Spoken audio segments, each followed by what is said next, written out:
तो let's be honest, हम जिंदगी में जो भी कर रहे हैं ना, हमारा मकसद है अमीर होना, ज़्यादा पैसा कमाना, अपनी फैमिली को ना एक अच्छी लाइफ देना। और आपने शायद ये वीडियो भी इसी क्यूरियोसिटी में क्लिक किया है कि कैसे एक बंदे ने पाकिस्तान में बैठ के यूएसए में एक ट्रकिंग बिजनेस बनाया है। आज की कहानी कोई क्विक रिच स्कीम नहीं है या फिर कोई टिप या ट्रिक नहीं है जल्दी अमीर होने का, बल्कि आज मैं बताऊंगा कैसे 7 साल पहले मैं बिल्कुल जिंदगी से होपलेस था और कैसे आज मैं एक सक्सेसफुल ट्रकिंग बिजनेस रन कर रहा हूं। और मेरी कहानी से आप क्या सीख सकते हैं, क्योंकि मेरी जिंदगी में जो चीज़ें हुई वो सिर्फ माइंडसेट और स्किल से नहीं हुई, बल्कि उसका लक का भी हाथ था। और लक वो लक नहीं जिसको हम जानते हैं कि यार इस बंदे का तो तुक्का लग गया है, बल्कि इन 7 सालों में मैंने लक का असल मतलब सीखा है। और अगर आप उसको सीख लें तो आप अपनी ज़िंदगी में जो सक्सेस रेशियो है ना किसी भी काम की, उसको ज़्यादा कर सकते हैं। नो मैटर आप ज़िंदगी में कोई काम कर रहे हैं, बिजनेस कर रहे हैं या ज़िंदगी से वैसे ही होपलेस है। आज मैं आपको बताऊंगा कि आपका दिमाग ग्रीफ, डिप्रेशन, स्ट्रगल को कैसे प्रोसेस करता है, उसको समझना क्यों ज़रूरी है। मेरी ज़िंदगी के 3 फेजेस जिनसे मैं गुजर के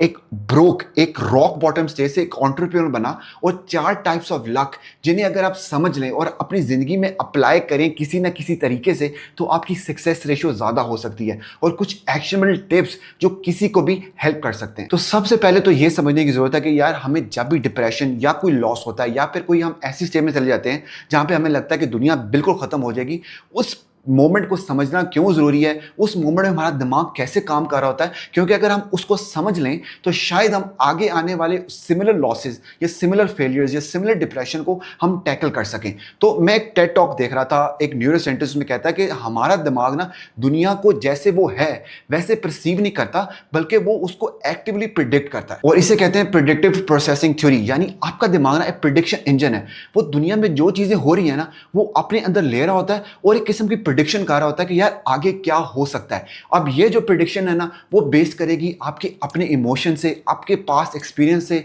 आपका जो दुनिया को लेके एक नजरिया उससे, इन सब चीजों से ना वो लेता है इंफॉर्मेशन को, प्रिडिक्ट करता है कि इसका एक्चुअल में मतलब क्या होगा। लेकिन आपको भी पता है कि जो हमारा ज़हन समझता है बाहर की दुनिया वैसी नहीं होती। और वो यही होता है कि जो हमारे इंटरनल मॉडल्स या इंटरनल मैप्स बन चुके हैं ज़हन के अंदर दुनिया के बारे में कि यार दुनिया ऐसी होगी, वो ऐसी जब नहीं होती तो हमारा जो दिमाग ना कंफ्यूज हो जाता है। उसको कहते हैं जब उसकी प्रिडिक्शन में ना एक एरर आ जाता है। जब ये एरर आ जाता है ना तो हमारा दिमाग एक ग्रीफ स्टेज में, सॉरो स्टेज में, डिप्रेशन स्टेज में चला जाता है। फॉर एग्जाम्पल, अगर आप एक इंटरव्यू दे के आते हैं और आपको लगता है यार मैं इंटरव्यू में छा गया हूं, मुझे इस नौकरी से लेने से कोई नहीं बचा सकता, लेकिन जब आपको रिजेक्शन होती है तो आपका दिमाग ना कंफ्यूज हो जाता है, शॉक में चला जाता है। क्योंकि जो आपके इंटरनल मॉडल से एक चीज़ को लेके और वो जो रियलिटी थी वो बिल्कुल कंप्लीटली डिफरेंट थी, जिससे आपका दिमाग ना किस्म का शॉर्ट सर्किट कर गया। आप एक डिप्रेशन, एक शॉक की स्टेट में चले गए। ये चीज़ एग्जैक्टली मेरे साथ भी हुई थी। जब मैंने कंप्यूटर साइंस में बैचलर्स किया तो उसके बाद मुझे लगता था कि यार मेरे लिए ना सिर्फ एक कैंपस लाइफ है, क्योंकि कैंपस लाइफ से ना मुझे एक किस्म का प्यार हो गया था। मैंने अपने जिंदगी के जो गोल्स है ना इसी कैंपस लाइफ के अराउंड बना लिए थे कि यार मैं जाऊंगा, मास्टर्स करूंगा फास्ट से डाटा साइंस के अंदर, एक अच्छी सी लेक्चरर की नौकरी करूंगा और दोबारा से कैंपस लाइफ में आ जाऊंगा। लेकिन होता क्या है कि 2 महीने में जब मैंने ये सारा डाटा साइंस स्टार्ट किया था तो जो मेरे इंटरनल मॉडल्स थे ये सारे प्लान को लेके, और रियलिटी थी वो कंप्लीटली डिफरेंट थी। और मुझे डिप्रेशन की वजह से ना सिर्फ 2 महीने में हर चीज़ छोड़ छाड़ के ना मैं वापस घर चला गया। और तकरीबन 1 साल मैंने कुछ भी नहीं किया, क्योंकि जो मेरे इंटरनल मॉडल्स था ना और जो रियलिटी थी बिल्कुल डिफरेंट थी, और वो कोलैबोरेट कर रही थी, मेरा मॉडल्स को अपडेट कर रही थी कि मैं रियलिटी के साथ आऊँ। और अगर मैं इस चीज़ को मोड़ के देखूँ ना तो ये किस्म की ग्रीफ का जो मोमेंट था, डिप्रेशन का मोमेंट था ना, ये मेरे लिए बुरा नहीं था, बल्कि जो मेरा दिमाग था तैयार हो रहा था कि यार रियलिटी कैसी है और मैंने जिंदगी को कैसे फेस करना है। क्योंकि जब आपके इंटरनल मॉडल्स अपडेट हो जाते हैं जिंदगी को लेकर, रियलिटी को लेकर, तो आप आने वाली जितनी मुश्किलात होती हैं उसको बेहतर तरीके से टैकल कर सकते हैं, उसको फेस कर सकते हैं। और ये चीज़ कुरान में भी आती है कि हर मुश्किल के बाद आसानी है।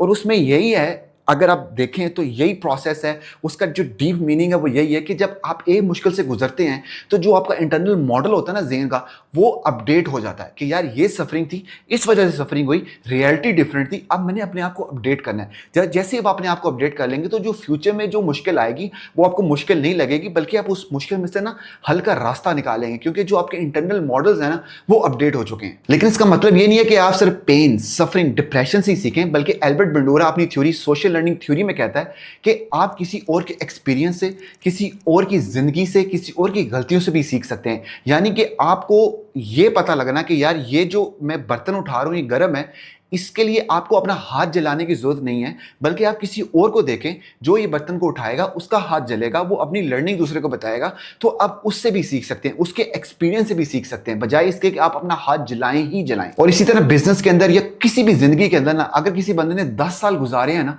तो वो ग्रीफ से, प्रोसेस से गुजर के ही गुजारे हैं। अगर वो हमें कोई एक दो चीजें सिखा दे तो शायद हम वो गलतियां ना करें जो उसने की थी, और वो उस ग्रीफ प्रोसेस से हम ना गुजरें। इसलिए आज की वीडियो इसलिए जरूरी है कि जो भी इस प्रोसेस, इस जर्नी में जाएगा, तो शायद मैं उसका वो टाइम बचा सकूं जो कि मैंने डिप्रेशन में, जो कि मैंने ग्रीफ में गुजारा है, ताकि हम लोग वो टाइम जाया करने के बजाय एक्चुअल में लर्निंग करें, और जहां पे हमने पहुंचना है वहां पे हम जल्दी पहुंचे। इसलिए जो मेरी सारी स्टोरी है ना, वो सिर्फ 3 फेजेज में डिफाइन होती है, और अगर आप अपने आप को इन फेजेज से गुजारें या अपनी जिंदगी को बैठे सोचें ना, तो आपकी जिंदगी में इन्हीं 3 फेजेज से ही गुजरेगी अगर आपने एक सक्सेसफुल बनना है। तो आज के जो 3 फेजेज हैं वो है show up, skill up and step up. और अगर आप इनको समझ लेंगे ना, तो आप अपनी सफरिंग कम कर सकते हैं, और आपने जहां पे पहुंचना है ना, शायद आप उसको फास्ट ट्रैक कर सकें, जो कि मेरे पे गुजरी है, और आप उसको अप्लाई कर सकें किसी तरीके से भी। अच्छा, मेरा बड़ा जेन्युइनली बिलीफ है कि जिंदगी में जो कुछ भी आपके साथ अच्छा होता है ना, उसके पीछे लक होती है। अब वो लक नहीं है कि यार मेरा तुक्का लग गया, मेरी कोई लॉटरी निकल आई,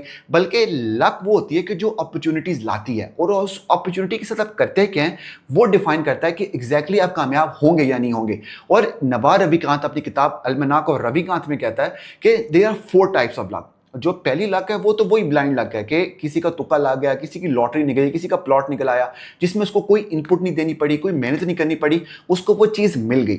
but there is second type of luck which is luck from motion, यानी जब आप मूव कर रहे होते हैं जिंदगी में, जब आप कोई चीज ट्राई कर रहे हैं और फेल हो रहे हैं, जब आप एक चीज को बार बार ट्राई कर रहे हैं, तो लक आपका तभी साथ देगी because you are actively showing up.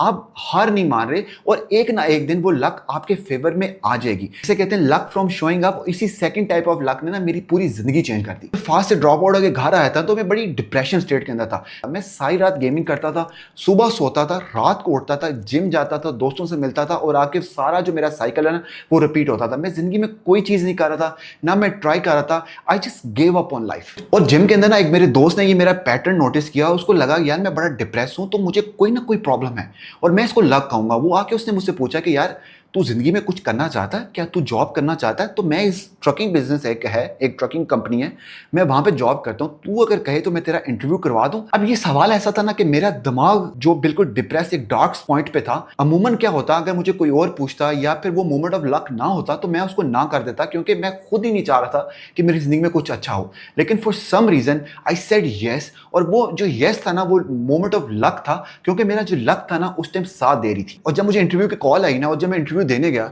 तो वहां पे 2 लोग बैठे हुए थे इंटरव्यू लेने के लिए। अगर एक बंदे के हाथ में होता ना कि मुझे रखे या निकाले, तो आज मैं आपको ये बैठ के स्टोरी कभी भी नहीं सुना रहा होता, क्योंकि उसको मैं जरा भी पसंद नहीं आया, और मेरी जो पूरा इंटरव्यू था ना वो बहुत ही बुरा गया था। लेकिन जो दूसरा बंदा था ना, वो मेरे लिए लक थी, क्योंकि उसने मुझ में कोई ऐसी चीज देखी जिसने कहा यार चलो तुम्हें एक चांस देते हैं, देखते हैं तुम कैसा परफॉर्म करते हो, and then we will decide after a probation period. और ये जो लक थी मुझे तभी मिली कि आई शोड अप। अगर मैं उस यस मोमेंट पे यस ना कहता, या मैं इंटरव्यू लेने के लिए नहीं आता, तो ये जो लक थी ना ये कभी भी मेरा साथ ना देती।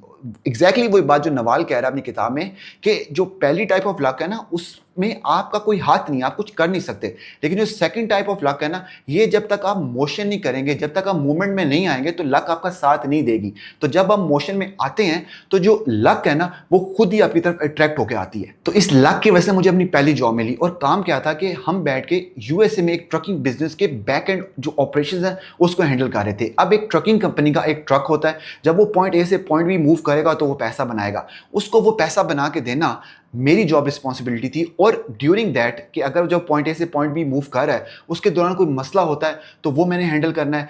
अगर उसके कोई पेपर वर्क का इश्यूज होते हैं वो मैंने हैंडल करना है। अगर कोई उसकी कोई और प्रॉब्लम है मैंने उसको आइडेंटिफाई करना है, कम्युनिकेशन स्किल से उसको हल करना है, ताकि जो ड्राइवर पॉइंट ए से पॉइंट बी जा रहा है वो पैसा भी बनाए और वो सेटिस्फाई भी रहे। तो ये सिर्फ जॉब नहीं थी, बल्कि ये customer service, strategy, communication, all in one था और मुझे सीखने को काफ़ी कुछ मिला। बिकॉज अगर ये सब कुछ मैं ना सीखता ना तो शायद मैं वो सर्वाइव ना कर सकता। और जो पहले कुछ हफ्ते थे ना उसमें मुझे यही लगता था कि यार ये चीज़ ना मैं कभी भी नहीं कर सकूंगा। इंग्लिश बोलनी, कम्युनिकेशन करनी, ये सब स्ट्रैटेजी बनानी मैंने तो ना कभी देखा ना कभी सीखा, तो ये तो मैं चीज़ें कभी कर नहीं सकता। लेकिन जिस डिप्रेशन फेज से मैं गुजर के आया था उसके बाद मेरे पास दो ही ऑप्शन थे, या मैं छोड़ के जाके डिप्रेशन स्टेट में जाता और अगर मैं चला जाता तो मैं कभी वहां से ना निकलता, या फिर मैं आई गिव इट ऑल और मैं ट्राई करता सीखने की। तो एक बंदा जो बिल्कुल डिप्रेशन स्टेट में, उसको उठा के एक हाई स्टेक जॉब में डाल दिया गया है जहां पे अगर वो परफॉर्म नहीं करेगा तो उसकी जो अगर काउंटर पार्टी है जैसे ड्राइवर है वो पैसा नहीं बनाएगा। जब वो पैसा नहीं बनाएगा तो कंपनी आपको पूछ सकती है। तो जब इतनी हाई स्टेक्स थी तो मैंने चीज़ों पे काम करना स्टार्ट किया और मुझे पहली जो टेस्ट ऑफ ऑनरशिप है ना वो मिली कि यार बिजनेस चलता कैसे है, बिजनेस के रेवेन्यूज क्या होते हैं, बिजनेस की स्ट्रेटेजी क्या बनाते हैं, ड्राइवर्स की प्रॉफिटेबिलिटी कैसे ज़्यादा करते हैं। तो जब मैंने सब चीज़ें सीखना स्टार्ट की ना तो it was kind of A game changer. Because मुझे जिंदगी के मैंने ये चीज़ें सीखने का कभी मौका ना मिलता। मैं कोई और जॉब करता तो शायद जो इतनी चीज़ें जो मैंने इतने कम टाइम में सीखी हैं वो मैं ना सीख सकता। और ये सब चीज़ें हुई क्यों? Because I showed up. और जिंदगी में ना आपको भी लगेगा यार जो भी चीज़ें मैं कर रहा हूँ, जो जॉब कर रहा हूँ या फिर जो मैं जॉब के लिए ट्राई कर रहा हूँ, जो मैं मेहनत कर रहा हूँ, इसका मुझे कोई रिजल्ट नहीं मिला। अब हर चीज ना रिजल्ट ओरिएंटेड नहीं होनी चाहिए आपके ज़हन के अंदर। बिकॉज अगर आपके ज़हन के अंदर हर चीज रिजल्ट ओरिएंटेड है ना कि ये जो मैं चीज कर रहा हूं उसका मुझे फौरन रिजल्ट मिले, तो आप कभी भी कुछ भी नहीं कर सकते। आपको चीजें सीखनी है, चीजों को ग्रो करना है, बार बार ट्राई करना है, बार बार शो अप करना है विदाउट एनी रिजल्ट्स। तब भी जो है ना लक आपका साथ देगी। क्योंकि हो सकता है जो लक है ना आपको पहली ट्राई में मिल जाए, शायद आपको 10th ट्राई में मिले, शायद आपको 20th ट्राई में मिले, लेकिन जो प्रॉमिस है ना कि आपको लाजमी मिलेगी। लेकिन इस चीज़ की भी गारंटी है अगर आप कभी भी शो अप नहीं करेंगे, कभी भी ट्राई नहीं करेंगे, तो आपको कभी भी कोई भी चीज़ नहीं मिल सकती।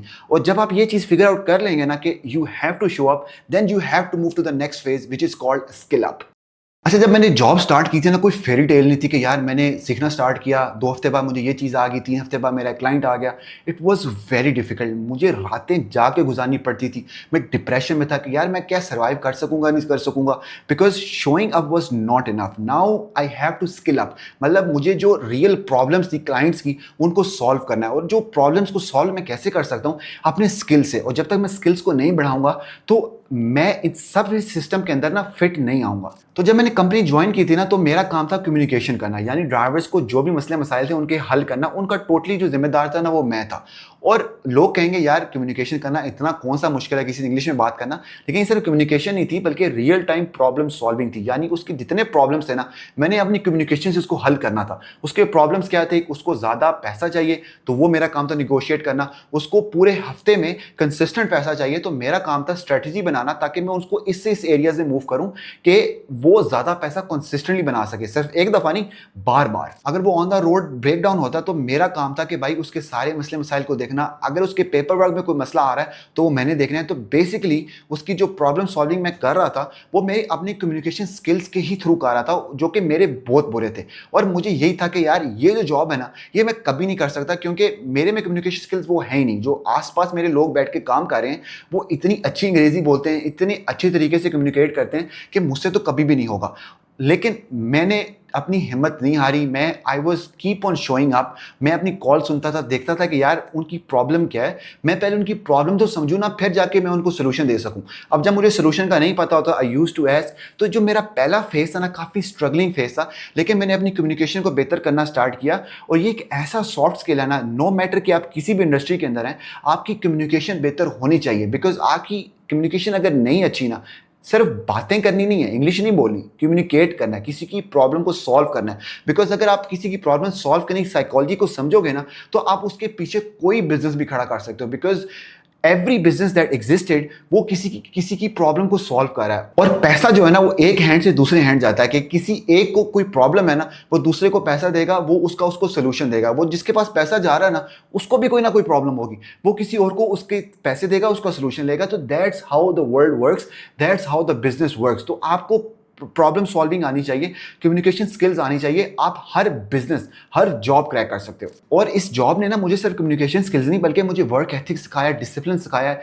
क्योंकि मैं एक एक घंटा पहले आता था और अक्सर मैं 2-2 घंटे एक्स्ट्रा भी बैठा था। और ये सिर्फ इसलिए नहीं कि मुझे ज़्यादा पैसे मिलेंगे, बल्कि मैं अपने ड्राइवर्स का जो पेन थी ना उसको दूर करना चाहता था। मैं अपनी कमीशन के बारे में तो कभी सोचा ही नहीं था। मैं चाहता था कि यार मेरे ड्राइवर्स बैठे हैं, उनका टाइम ज़ाया ना हो, I can sit extra, I can come in early, but उनको कोई प्रॉब्लम ना हो। और ये जो माइंडसेट था ना, इसने मुझे अपनी ज़िंदगी में जाके ना काफ़ी ज़्यादा हेल्प की है। तो जैसे-जैसे टाइम गुज़र रहा था ना, तो मुझे ऐसी चीज़ें रिकॉग्नाइज़ होना स्टार्ट हुई जो कि मैं पहले कभी नहीं देख पाता था। कि जैसे मुझे लगा कि यार यूएसए में जब भी कोई मसला आता है या ग्लोबली कोई मसला आता है ना, तो हमारे ट्रकिंग वॉल्यूम्स पे असर पड़ता है। अब इसको समझने के लिए ना मैंने मैक्रो इकोनॉमिक्स सीखा। मैंने देखा यार कौन सा मसला आता है जिसकी वजह से ये चीज़ होती है। तो मुझे अंडरस्टैंडिंग हुई कि ट्रकिंग एक्चुअल में काम कैसे करती है। तो इसके बाद ना मुझे बिज़नेस सीखने का कीड़ा आया कि यार मैं जब पैटर्न रिकॉग्नाइज़ कर रहा हूँ कि इस वजह से मार्केट आगे बुरी हो सकती है या अच्छी हो सकती है, तो हम पहले से प्रिपेयर हो सकते हैं अपने बिज़नेस के लिए जो अच्छा डिसीजन ले सकते हैं। तो क्यों ना यार मैं बिज़नेस को समझूं और देखूंगा यार बिज़नेस होता कैसे है। तो जब मैंने एलेक्स हरमोजी और इस तरह के 2-3 लोगों को सुना, तो उन्होंने कहा कि यार सबसे पहले तो आपको मार्केटिंग आनी चाहिए, मार्केटिंग साइकोलॉजी आनी चाहिए, डिजिटल मार्केटिंग आनी चाहिए। अच्छा, जब लोग आपकी कोई चीज़ पढ़ रहे हों, वो इतना कन्विंस हो जाएं कि वो आपसे वो चीज़ ले लें या आपकी बात मान लें, तो मुझे कॉपीराइटिंग आनी चाहिए। मैंने ये सारे स्किल्स ना सीखना स्टार्ट कर दिए। अब मैं इन स्किल्स में अच्छा नहीं था, कोई एवरेज भी नहीं था, लेकिन मुझे इनफ अंडरस्टैंडिंग होगी कि बिजनेस काम का कैसे करता है, और ये जो सारे डिफरेंट कंपोनेंट्स हैं ना, ये मिल के ना बिजनेस को ऊपर कैसे लेके जाते हैं। तो ये किसी ने मैं टूल किट बना रहा था जो कि एक सेट ऑफ स्किल्स थे जो कि इतने ज़्यादा मुझे नहीं पता था, मैं एक्सपर्ट नहीं था, लेकिन जब मैं उनको स्टैक कर लिया, डिफरेंट स्किल को स्टैक कर लिया, तो मैं अपनी इंडस्ट्री के अंदर ऐसा बंदा था जिसको डिफरेंट एस्पेक्ट्स ऑफ बिजनेस पता थे।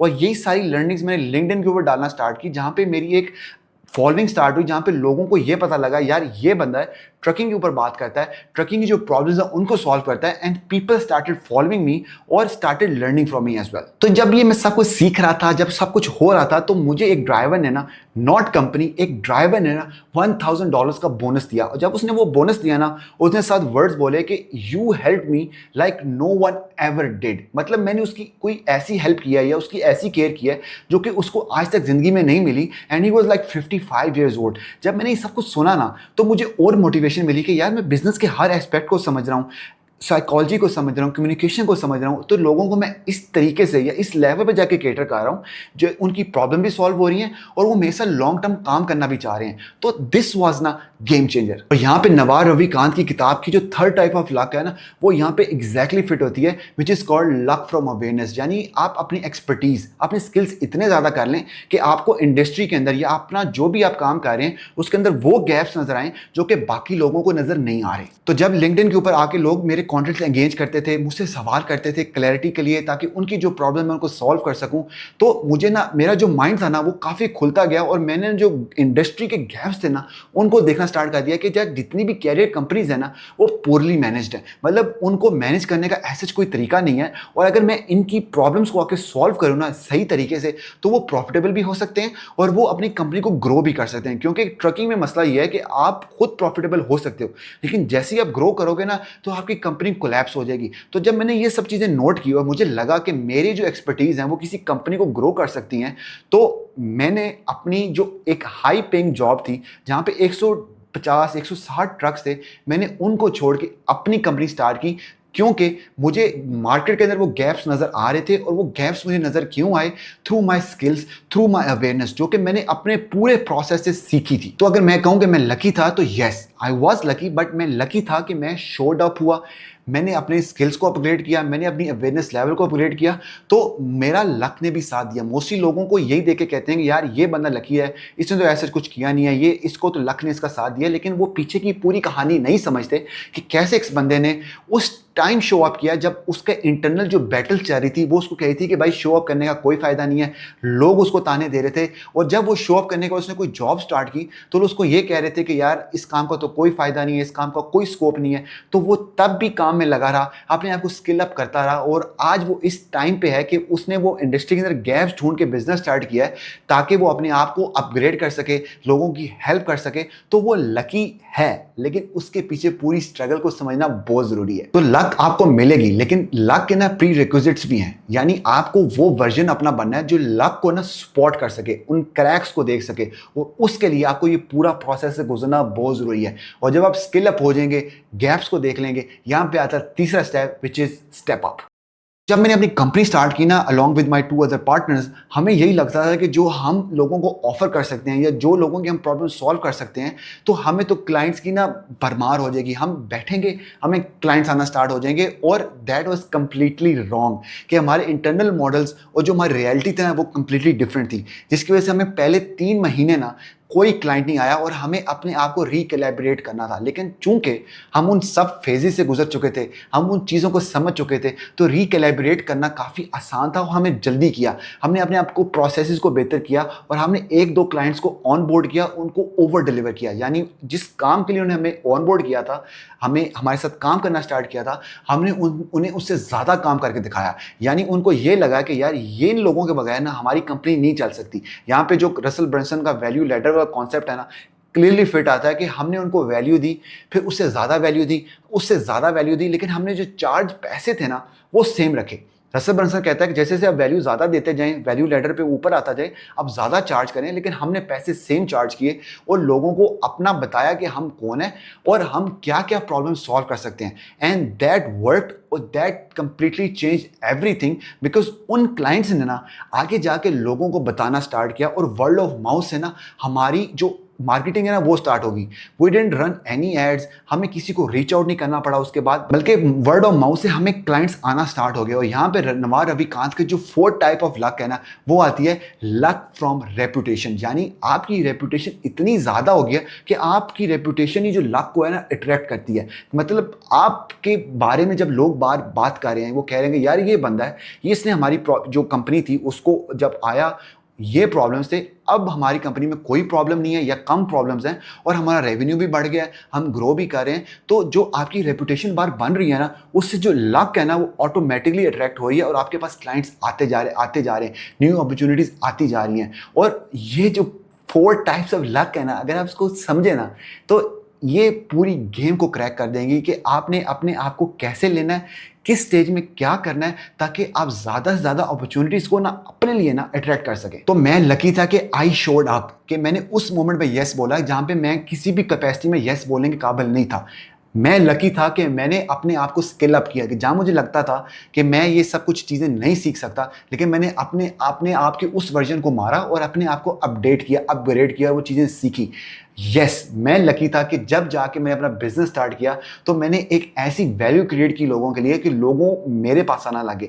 तो ओवरऑल मैं लकी था, लेकिन ये लक सिर्फ लक नहीं है, कोई तुक्का नहीं है, बल्कि ये वो 4 टाइप्स ऑफ लक है ना, एक्चुअली 3 टाइप्स ऑफ लक है जो कि नवाल ने बोली हैं, जो कि आपको दी नहीं जाती बल्कि आप उसे अर्न करते हैं। तो ये सब बताने का मकसद ये था कि आपको हर चीज़ प्लानिंग नहीं चाहिए, you just need to show up. जब आप कहीं पे शो अप होंगे तो उसके साथ साथ आपको स्किल अप करना है। एक टाइम आएगा जब आपको खुद जो गैप्स हैं ना वो आइडेंटिफाई होंगे, तब you will step up, but you have to constantly keep trying.